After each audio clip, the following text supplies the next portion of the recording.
Hello, everyone. I'm Barbara Ham-Lee. It's a 3-day celebration of family, culture, and entertainment of the African Diaspora, and it's happening at the Virginia Beach oceanfront. It's called Africana Virginia Beach and will feature everything from entrepreneurial workshops to historical reenactors to free concerts. But is it more than that? Will it be the event that helps people change perceptions among African Americans that they are not welcome at the beach? And will people of all cultures come to enjoy the African American experience? Up next on Another View, Africana Virginia Beach, right after this news from NPR.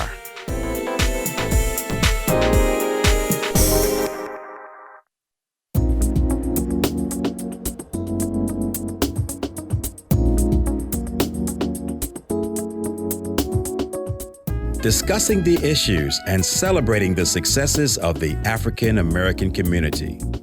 This is Another View.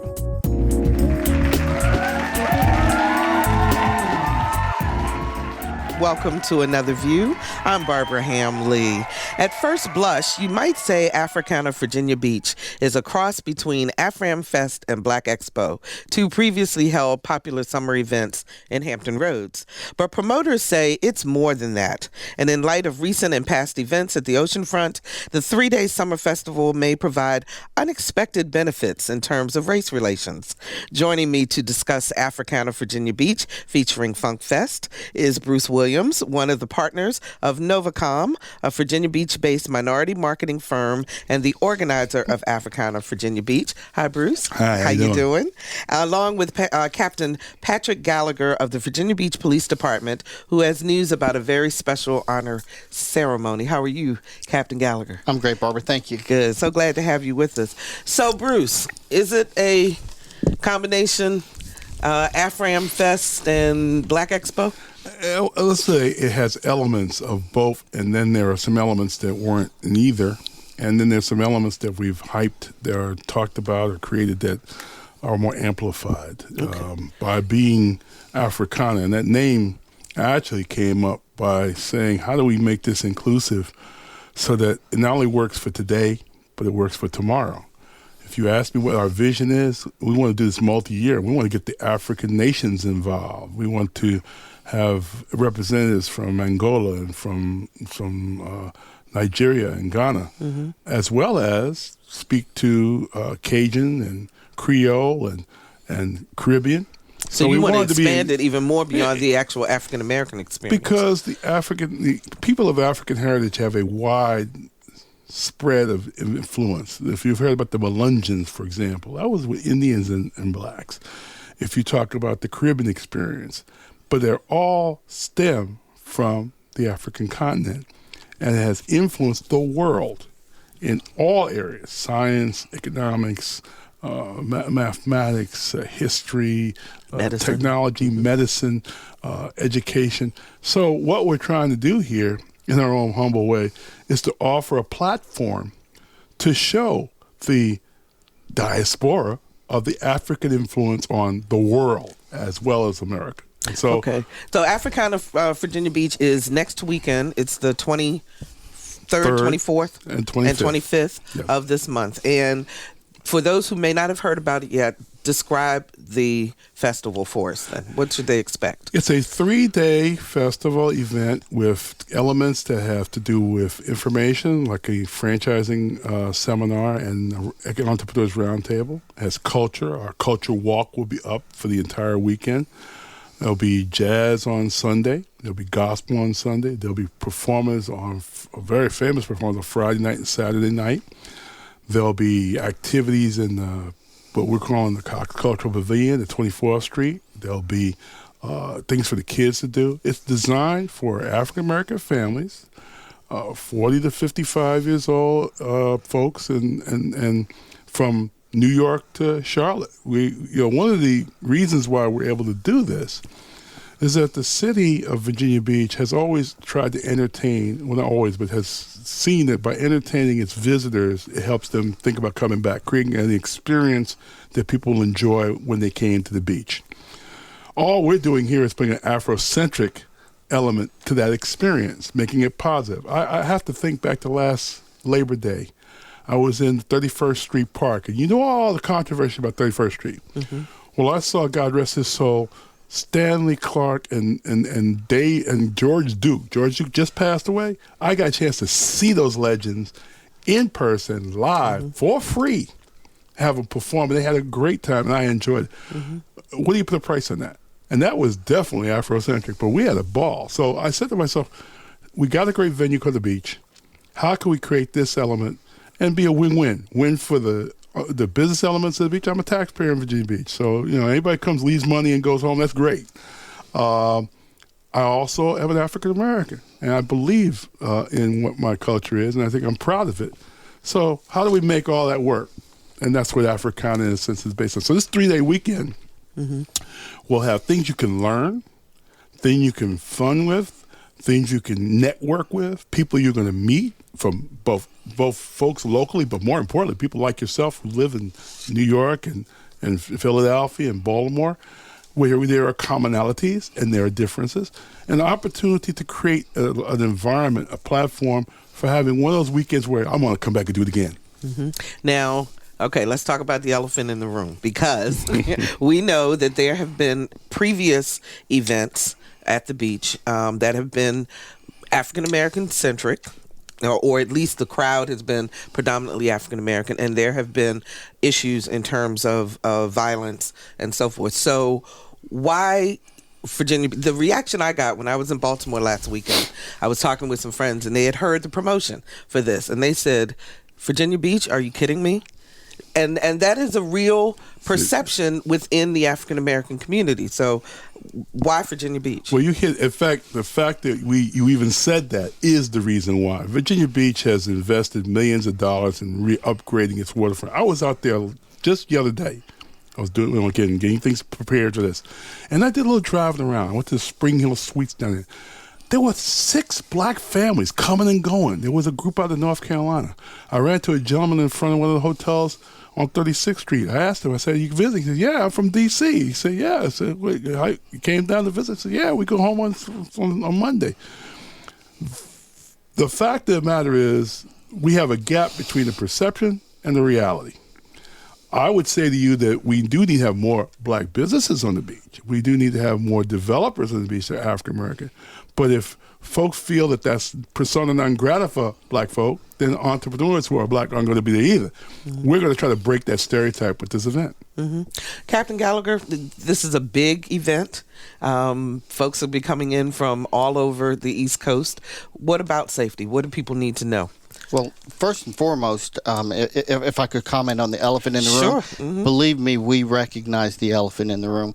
And one of the things that I want to make very clear is the Virginia Beach Police Department doesn't see this as a racial issue with respect to the events that you may be talking about. We see it more of a youth problem.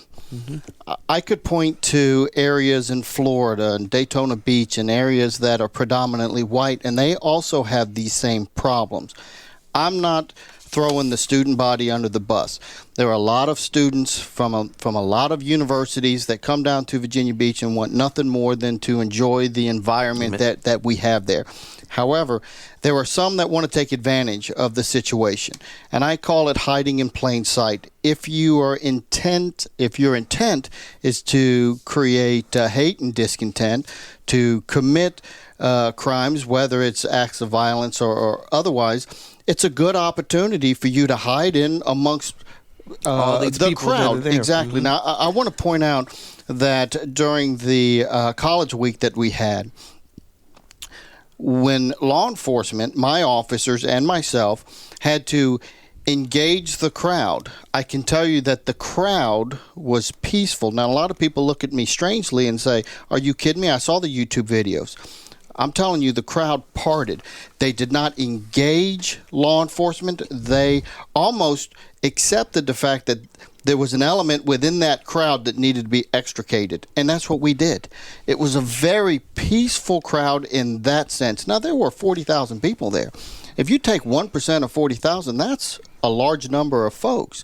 And again, I want to make sure that we all understand it's not a racial issue as far as we're concerned. Mm-hmm. We welcome everyone to Virginia Beach, specifically the oceanfront. Our tent is open to everyone. And when Bruce presented the Africana 2013, everybody in the room, we were all excited about this because, as Bruce indicated, this was an opportunity to demonstrate that this isn't about race.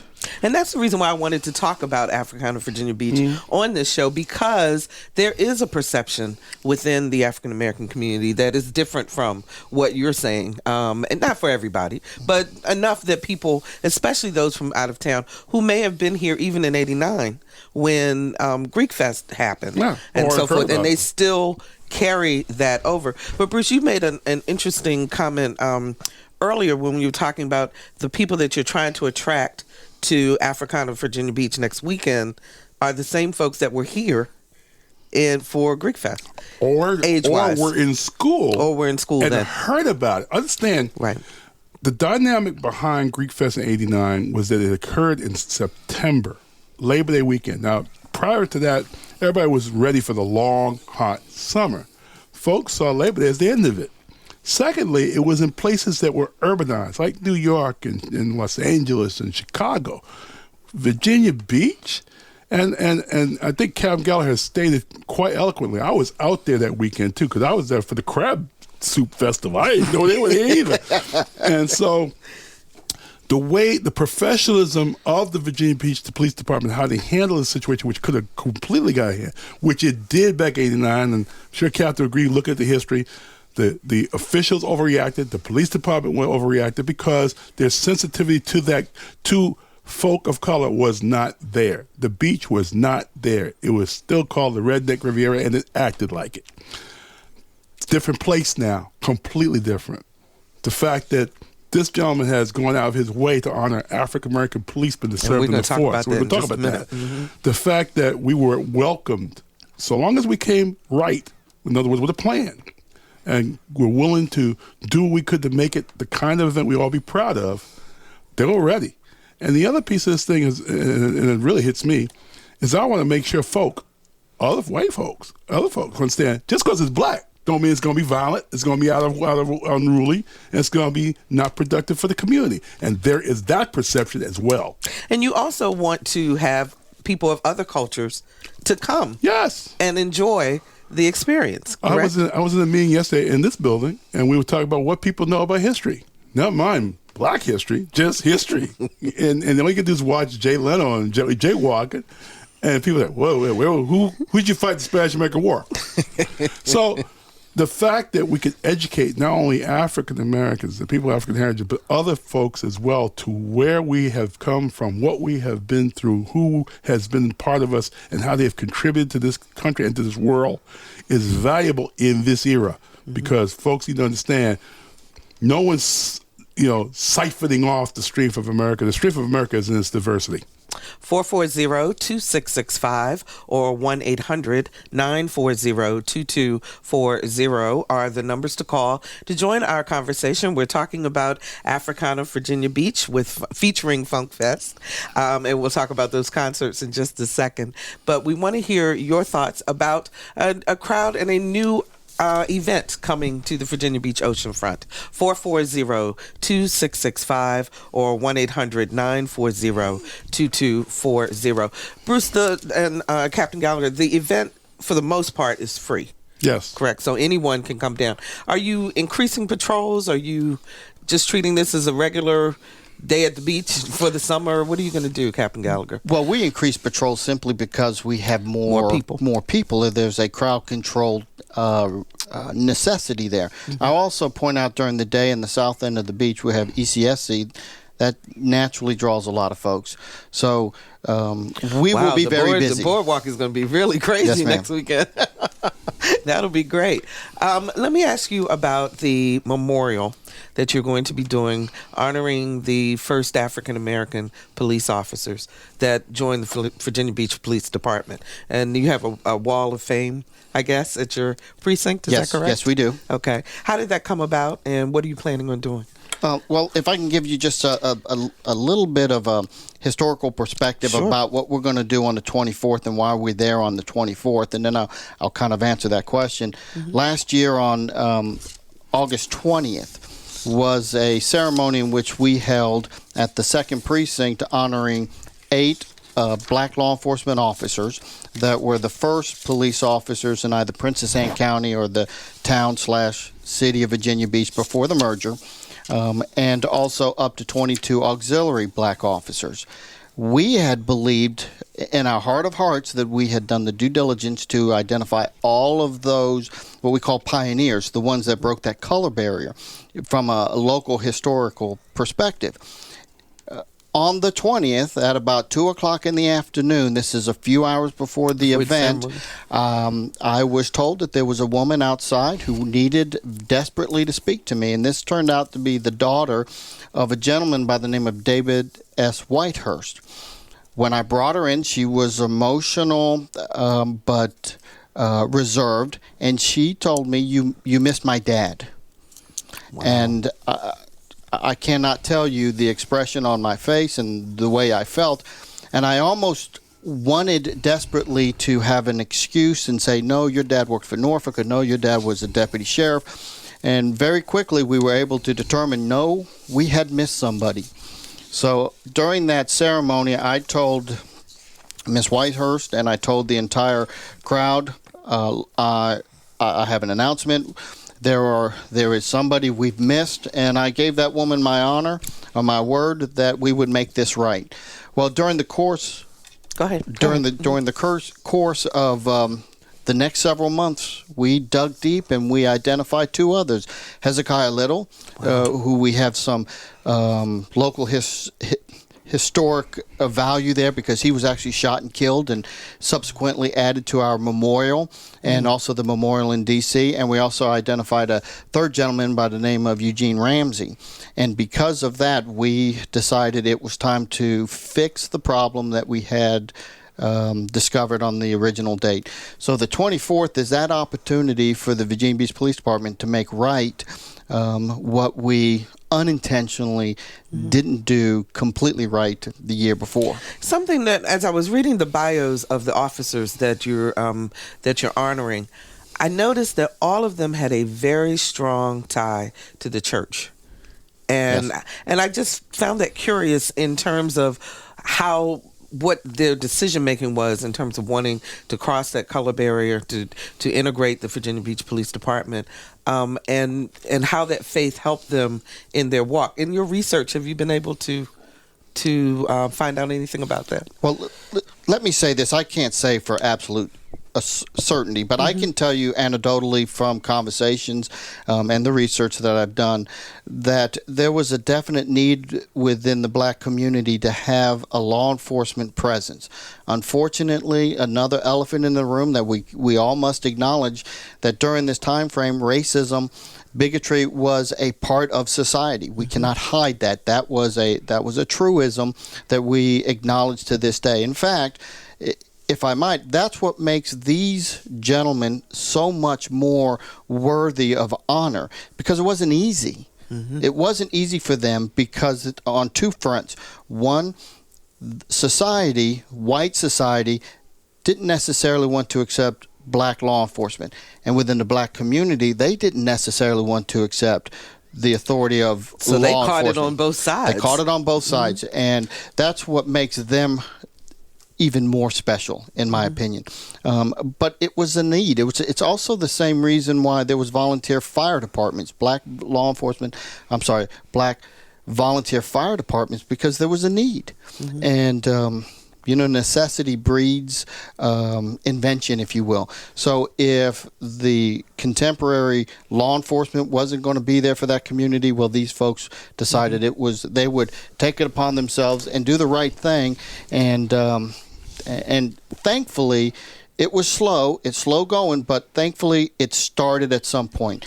There was one of the officers I read about that he was very passionate about stopping the nip joints that were in the area, but that he couldn't make arrests in the white nip joints, only in the African-American ones. So even within the department, there was still separation, even though they were able to cross that color line. Yes, well, that's very true. In fact, there is a story about Eugene Ramsey who left the department because among other things, he was assaulted and stabbed by a white sailor waiting for a white officer to come and effect the arrest.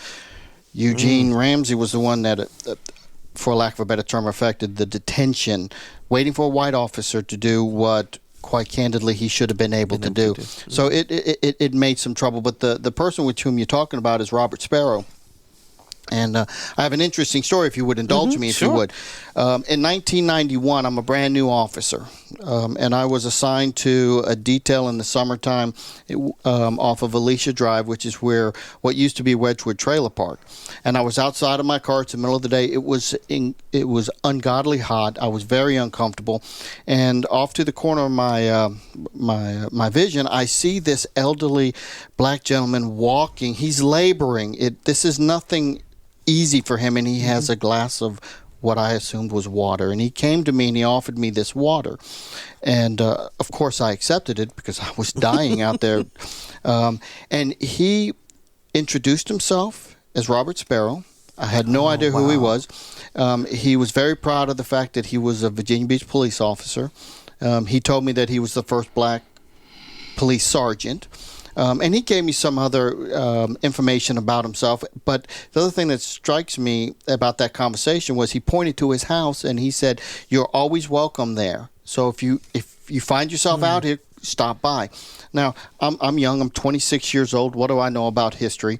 It wasn't until 20-something years later when I got involved in this project that I happened to be speaking to a woman by the name of Edna Hendricks, who, by the way, is a part of my committee that did the research. And she pointed out to me that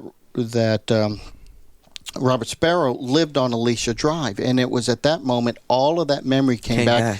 And I thought to myself, how apropos is this that I have a connection, brief as it may be, and much later on I would have a much grander perspective or connection there.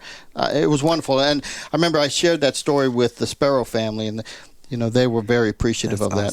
So when is the actual ceremony? When can people come? We will have this ceremony at 3 p.m.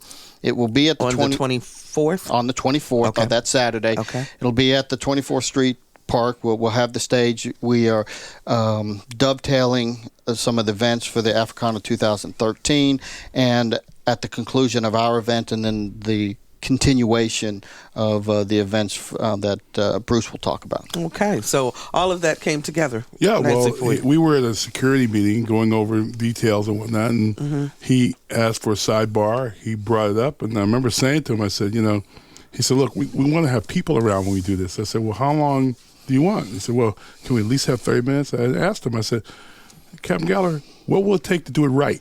He said, "An hour." I said, "You got it." Because it made sense. It's part of the Africana story.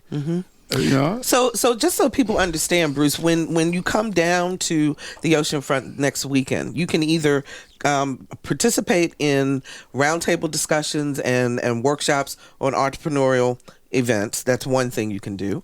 Along the boardwalk, there will be these historical facts or posters you were telling me about. The cultural walk. Right. Tell us about that. The cultural walk, what we've done is there are frames on on the boardwalk that will be running from 24th Street to 36th Street. We're calling it the Africana Cultural Walk. It will have historical vignettes of famous African Americans, both in Virginia, outside of Virginia, historical facts, historical events, and they're going to be displayed in color. It was curated by Dr. Cassandra Newby-Alexander of the Joseph Jenkins well Roberts. Known on our show. Joseph Jenkins Roberts Center for African Diaspora Studies at Norfolk State. And they're sponsored by different companies. In fact, we still have some companies want to represent. We still can do that. Just go to our website or at www.africanavirginiabeach.com and email us, and we'll get you up on it.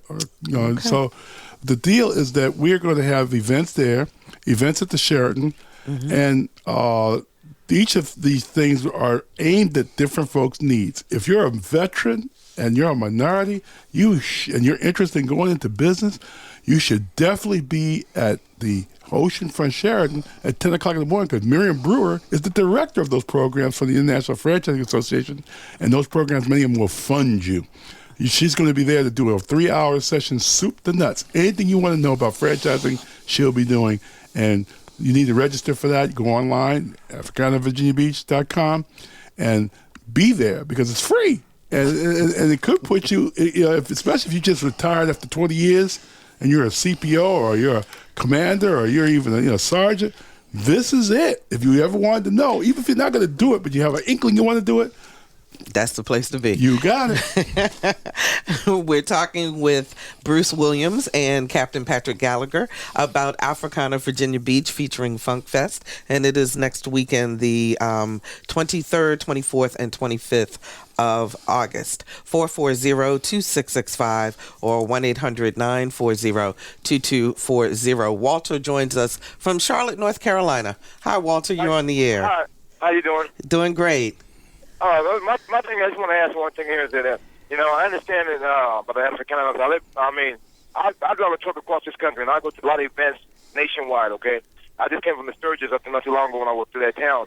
And I noticed when the difference between races is that when blacks get together and do something together, it seems like the police just seem to be aggravating more to start something going on.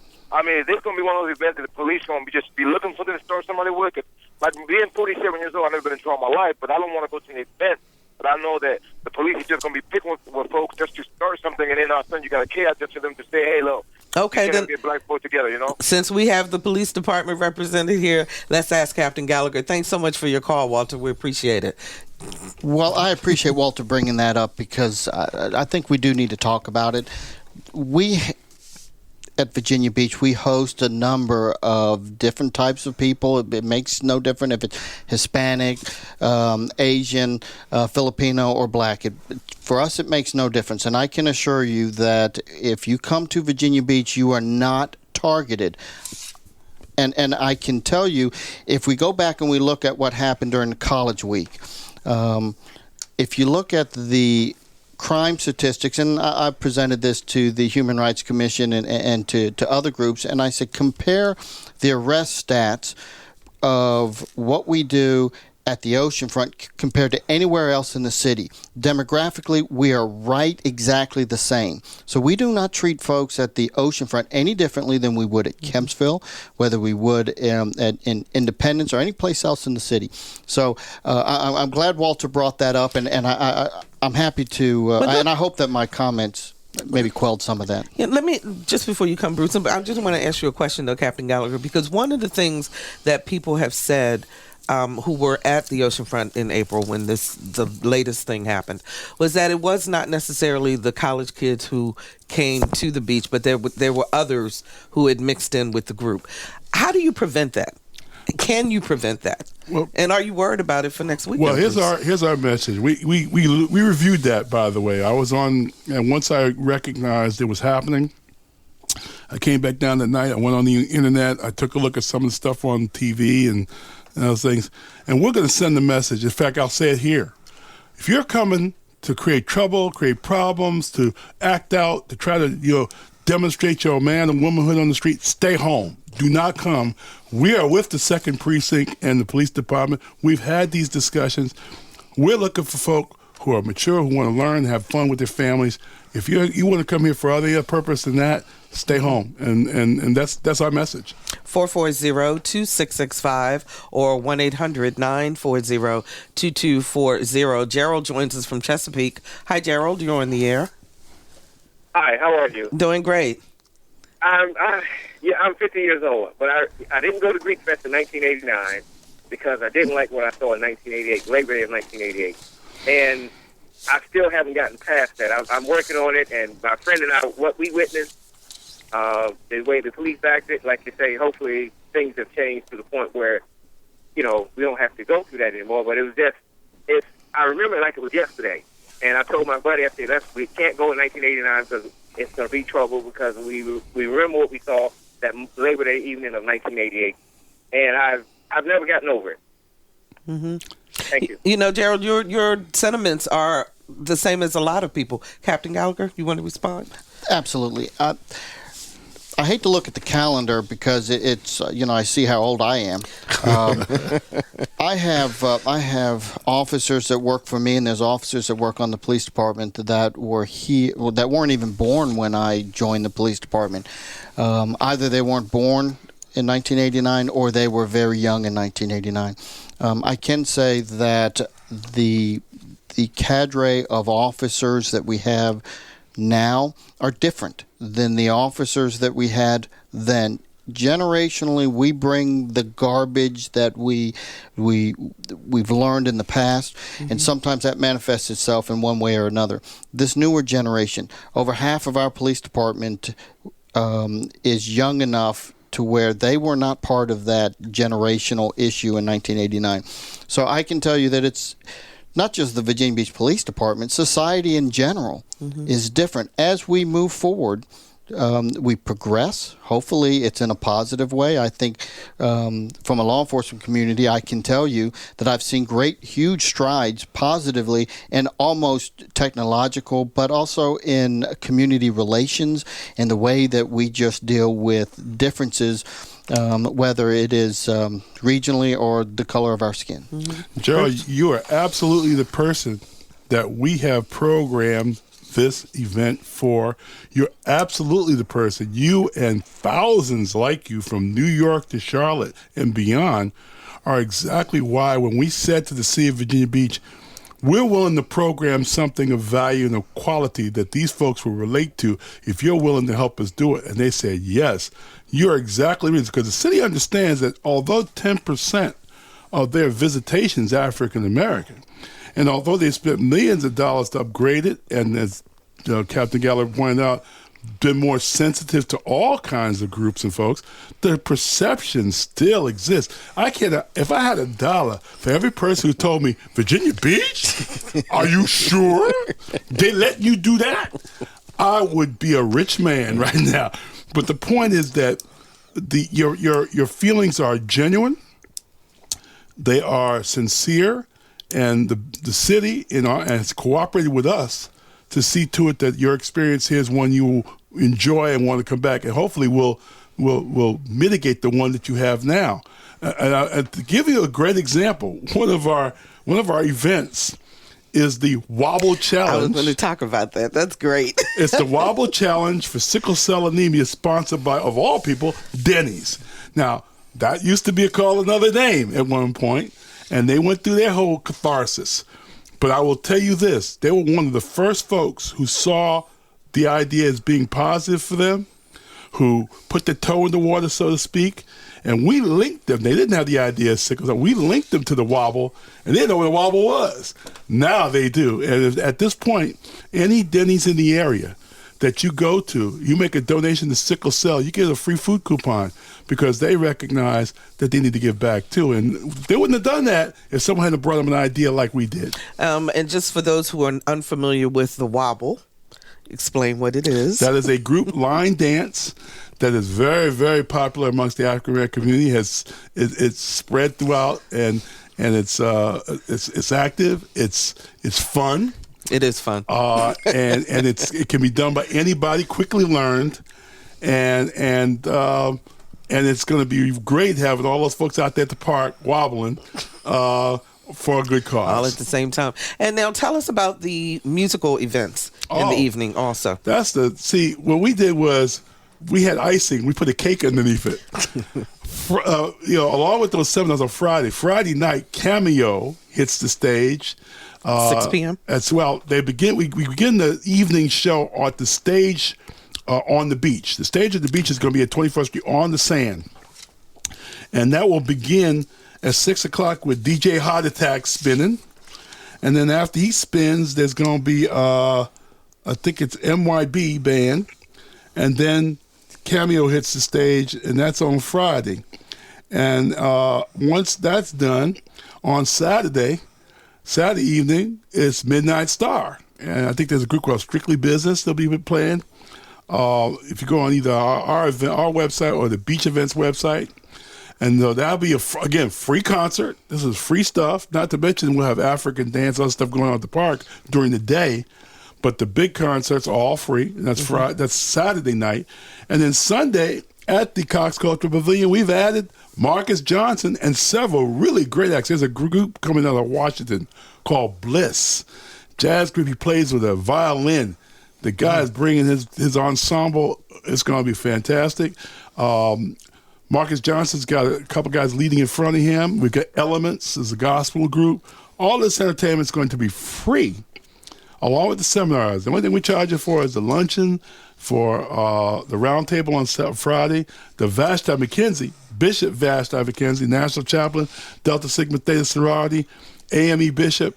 If you're an AME, if you're a Greek, if you're a person who wants to see a great and dynamic speaker, you need to be at the oceanfront Sheraton on Saturday. Go on the website, Virginia Beach, AfricanaVirginiaBeach.com. 440-2665 or 1-800-940-2240. So now that you know what Africana Virginia Beach is all about, or are you planning to come?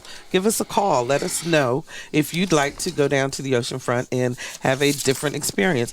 Captain Gallagher, I have a question from Facebook, and it says, is extended police readiness at all black events justified because of the history of violence among some young African Americans? No, not at all. Because what my earlier comment is, when we're talking about the youth, college age kids, regardless of race, or we're talking about what Bruce is offering. And in the business model that Bruce has presented to the city, we looked at each other and said, all we need for this event is nothing more than officers prepared to assist in the crowd. That's really all. We're not looking at... How many people are we expecting? Do we know? We think maybe anywhere from 15 to 20,000.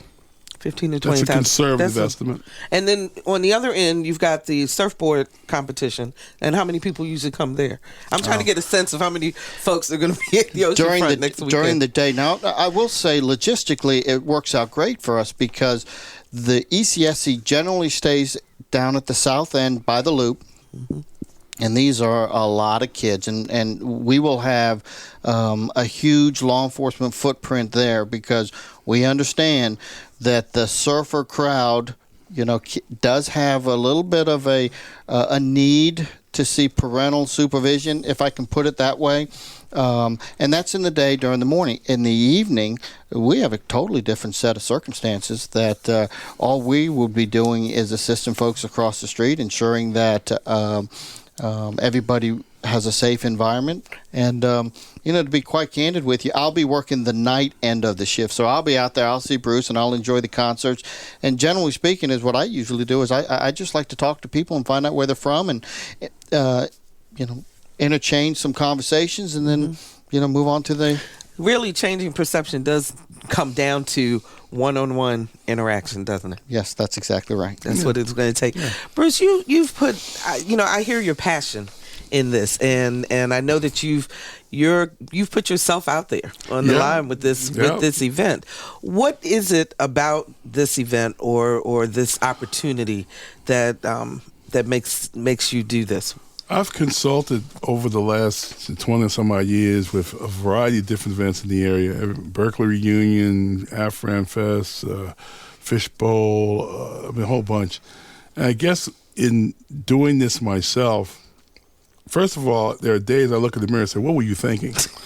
How long have you been planning for over a year? We started the process back in the summer, but it was for as a research project for the NAACP Virginia Beach because they had questioned where's the culture, and so we started doing a paper on it. Then we actually made the decision, Gerald Daniels and I, to do this thing in December, January-December timeframe because the opportunity was there, but they were, needed somebody to do it. Somebody's got to say, okay, we're going to stamp and do it.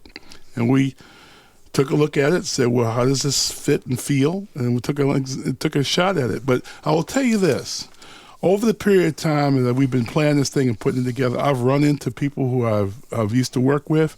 I've had the opportunity to provide opportunity for people. Sabrosa Foods is a producer of salsa in Norfolk. Mm-hmm. Well, we talked to the Department of Commerce, and we got the Department of Commerce to offset the cost of a vendor booth for Virginia finest products producers. And we went after African-American product producers. He's on board. When we went after the franchise authority, the Franchise Association for Minority and Veteran Franchising, we don't care what veteran, you don't care if you're whatever color veteran you are. If you're a veteran, we want you to be there. And then having Dr. Dennis Kimbrough come down, that's about business. So what has happened is we've run into opportunities where we've been able to position it. That's how we're able to do what we're doing for Captain Gallagher.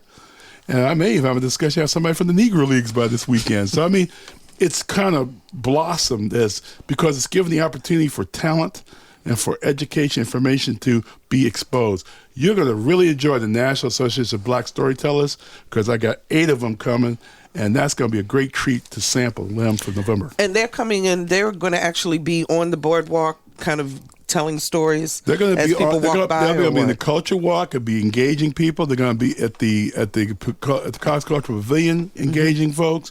They're going to be there from Friday through Sunday. You'll get a chance to really get an art of storytelling. And their big event is November the 6th to the 10th in Hampton. So this was a natural connection. Come here, give folks a sample, invite them to your event in in Hampton in November. 440-2665 or 1-800-940-2240. Aaron joins us from Hampton. Hi, Aaron. You're on the air. Hi, thanks, Barbara. First of all, I love your show, and thanks for taking my call. Thank you. I'm a white guy from Utah, and I am stationed in the local area. I've lived in the Hampton Roads area for about 4 years, stationed at Langley. Mm-hmm. And I grew up in a community that didn't have a lot of racial diversity, obviously. There wasn't any racism there, to my perspective, but, just not a lot of diversity. So my first real exposure to the African-American community has been here in Hampton Roads. Mm-hmm. And I was fortunate enough to go to Hampton University for a few semesters. I had great experiences with the staff. I made good friends among the students. But I felt like, especially, and maybe it's just a local area, but I felt like people are really race conscious here, and that with everyone I meet, of the African American community, that the initial reaction between both sides is always kind of mistrust. And like when I was on the campus at Hampton, I kind of felt like everyone's looking at me sideways, like, what's that guy doing here? Mm-hmm. So of course, once I make friends, we're friends, and it's just like not an issue. But because of that feeling, your comments about you'd like for all races to feel welcome at the festival in Virginia Beach, I wouldn't consider going to that because I would feel like pretty much I don't belong there. Like, if I go there, people are going to look at me like, what are you doing here? You know what I mean? Well, let's let Bruce respond and Captain Gallagher respond to that then. Bruce, should he feel that way? Aaron, I'm glad you called. I lived in Tacoma, Washington for a while. I was born and raised in New York and on the East Coast. And I spent some time in Tacoma, Washington on the West Coast. And you're right. There is a different perception or sensitivity to race on the East Coast and the West Coast. And I think that from your perspective, we have designed the fact that we're having cultural and historical elements that have been curated, not, we call it junk history, but someone who is a professional history put these culture walks together. If you just came and walked down the boardwalk like everybody else, and believe me, that boardwalk's going to be as diverse as ever because we're not changing anything. What we are doing is providing information. We're providing education. We're providing details. And I think if you come down, even if it's just for that short period, to walk the culture walk and listen to some of the stories, you will find that there's a lot more commonality, and you'll understand if it won't may not help you feel any better, but you'll understand why there is a race consciousness here and why we need to do as much as we can to overcome it. And he should, if he comes there, he will be safe, Captain Gallagher. He will absolutely be safe, but absolutely, and welcome. His safety is not based on the fact that the police department is there. The demographics that Bruce is talking about, and let me just put it to you this way: even during the night crowds, when we're talking about the bar crowds, we don't have racial tension amongst whites and blacks and others. That does not exist down there. I can tell you firsthand, I do not see that. There's anecdotal issues where there's maybe a fight that breaks out, but it's not a racial issue. So he shouldn't feel as if that beach is not a place that he's not welcome. Aaron, we hope that you go and visit. We've only got about 3 minutes left. I'm going to try to get another call in real quick. Tasha joins us from Virginia Beach. Hi, Tasha. You're on the air. Hi, how are you? Okay. Hi, I wanted to ask, will this be a one-time event or will it be held every year from now on? Okay, let's get Bruce to answer that. Thanks for calling, Tasha. Tasha, that's a great question, and I'm glad you asked it. Our difficulty here is creating the kind of quality event that we want to do every year. In fact, 2019 will be the 400th anniversary of the first Africans come to Virginia. We expect our event to be like a pilgrimage for that. So we're working hard. We're already thinking about next year. We're already planning for next year, and we hope to increase more sponsors and more participation next year. Yes, we're going to try to do this multi-year. Fantastic. I want to give Captain Gallagher, you have a shout-out, I believe, you need to make, don't you? Thank you, Barbara. Yes. I will not be able to make it home and look my daughter in the eye unless I get an opportunity to say hi to Paige Gallagher, my daughter. She's at home listening on the radio. So I hope I get some credibility with my daughter today. Absolutely. We thank you so much, and we appreciate that. And Paige, thank you so much for listening, and we hope that you will continue to listen. All right, gentlemen, we've got 2 minutes left. What is a final thought that you'd like to leave people with in terms of Africana Virginia Beach, Bruce? Come. There's going to be a double truck in the New Journal and Guide next week. Look at, if you're in other cities, there's inserts. By the way, we have worked heavily with the African American Press. We cannot thank enough the New Journal and Guide, the Richmond Free Press, Radio 1, the Afro Washington, the Afro Baltimore, the Baltimore Times, HOV, well as all the brothers and sisters who have helped us get this word out. But you got to go look it up. Yes, it is Virginia Beach. Yes, it is next weekend. And yes, it is AfricanaVirginiaBeach.com. Okay. Captain Gallagher. If I can do this very quickly, Sure. My last parting words would be David Whitehurst, Hezekiah Little, Robert Sparrow, Mendoza, Money Holloway, C.I. Seiler, Alexander Woodhouse, Russell Lawrence, Charles Pace, John E. Parks III, Warford Wood, and Eugene Ramsey. These are the men we're going to celebrate, and I hope everybody has an opportunity to come down and see firsthand why these men deserve the honor that we're going to give them. Fantastic. Gentlemen, thank you so very much Thank you, for joining Barbara. me. Thank you. We'll do a follow-up and find out how things go. Sure and will. Wish you all the very best of luck. And we will be right back.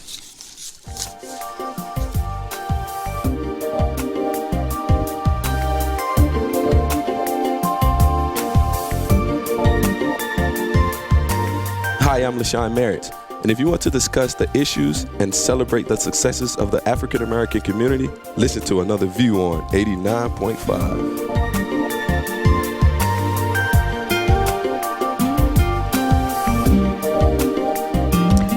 That was LaShawn Merritt, who just this week reclaimed the world 400-meter title with the Moscow Gold. So you go, LaShawn. Thank you so much for promoting Another View. Violence, drugs, and poverty, just a few of the problems that so many of our young African-American men face every day. But you're about to hear from one teen who says there's no time for excuses. Our Lisa Godley recently sat down with 15-year-old Rayvon Johnson, who uses spoken word as his platform to spread a message of hope in his community. It's mind over matter. How you think matters. The man you become has nothing to do with the AWOL father. Never bash a black man. He's only 15, but Rayvon Johnson's outlook on life is much older. Regardless of environment, circumstances, you know, the only one who can stop you is you, so whatever you put in is what you get out. Rayvon is a member of the Teens with a Purpose organization located in Norfolk. Earlier this summer, they hosted a spoken word competition called the Hampton Roads Youth Slam Festival, and Rayvon Johnson took first place. I have taken the granite of life and made it a gravel path before me, whereas in my neighborhood, there are no castles. But people ride horses and chase dragons, no fancy rose gardens, just weed, wrapped in tight rolls of tobacco leaves, cumulus clouds to heap over deferred dreams in a desolate place. spoken word is so unique and so diverse, and you're able to tell a story, in a whole different other way without actually saying it, directly. Rayvon inherited his talent from his mother. She used to write and perform spoken word when she was younger, and that inspired Rayvon to take on the legacy. As rocky as the surface of the moon, and reach for the sky and cloud nine are idioms that only come to mind where residents are high. So with a sober mind, I realize that finely chiseled thoughts etched in stone survive far better works than cracked rocks, even in its purest form. The drug game has left us in ruins. The standard in our house was always, decide to be the best. And I was like, in the long run, the world will have and want the best, so why not let the best be you? Can't be another statistic. Don't have time to be another statistic. Always, it was always, people are counting on you. You don't just live your life for yourself, you live your life for other people as well. Rayvon says his spoken word teammates are like family, and during competitions, they all have one common goal: to let their voices be heard in a new perspective. We've definitely been working as a team, as a unit, individuals, doing group pieces to, get up there and show that, we actually have a place here and that our words do matter. College is key in the Johnson household. Rayvon, an honor student, was homeschooled and finished high school early, and at 15 is already taking classes at Tidewater Community College. He's currently deciding if he wants to study medicine or law. At the end of the day, when you go home, you look at everything, that God's blessed with you in life and the people you put in your life. Nothing happens by coincidence, and that definitely shows in my life, and I appreciate it. Your thoughts, brain chemistries, beliefs, and other memories that factor in your life have nothing to do where you reside or the individual who decides to opt out. I am a king. For Another View, I'm Lisa Godley. And that story was produced by Sakia Mangum, a senior at Hampton University who is interning with Another View this summer. And if you like today's program, why not share it with a friend? Go to WHRV.org. Click on 89.5 and then on podcast to download your copy of our show. And you can also visit us at anotherviewradio.org and sign up for our eView newsletter. It's a once-a-week reminder of upcoming programs. Next week, it's the Another View on Health with Dr. Keith Newby. We'll continue our discussion on obesity, and this time we're going to focus on our children. So this is a really important show that we want you to tune in for. And we're also going to have a nutritionist available who is going to be able to talk about buying healthy food on a budget. One of the complaints that people have about eating healthy is that it costs too much. So we're going to show you how to buy healthy food on a budget and be able to feed your family well and also be healthy. So join us next week with Another View on Health with Dr. Keith Newby. For producer Lisa Godley, audio engineer Victor Bowen, Sakia Mangum, who answered our phones, I'm Barbara Ham Lee. Thank you so much for listening. Think about going down to Africana Virginia Beach next weekend, and let's get together again next Friday at noon for Another View.